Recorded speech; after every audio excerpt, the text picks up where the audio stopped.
আমি এখন আমার দেশের প্রধানমন্ত্রী। আমি আমার দেশের মানুষের পাশে দাঁড়াবো, দেশের মানুষের উপকার করব, মানুষের সেবা করব। স্যার, ভারত আমাদের উপরে হামলা করে দিছে। কি করছে?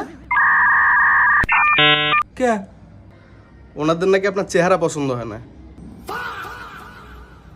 জ্ঞানের বাতি জ্বালাও রে টুনটুনা টুনটুন। হ্যালো।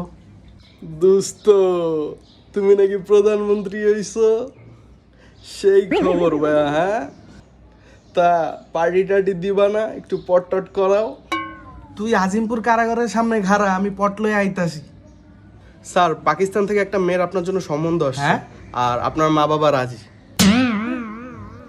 জ্ঞানের বাতি জ্বালাও রে টুনটুনা টুনটুন। হ্যালো। হ্যালো বাবা, আমি তোমার রুমি আন্টি, চিনছো? আসসালামু আলাইকুম আন্টি জি, বলেন। তোমারে ফোন দিছি আমার ছেলেটার একটা চাকরির জন্য। তুমি যদি একটু সুপারিশ করতে বা একটা চাকরি দিয়ে দিতে। আন্টি, আমি নেপোটিজমের পক্ষে নয়, আমি নেপোটিজমের কড়া বিরোধিতা করি। খুব বড় হয়ে গেছো না?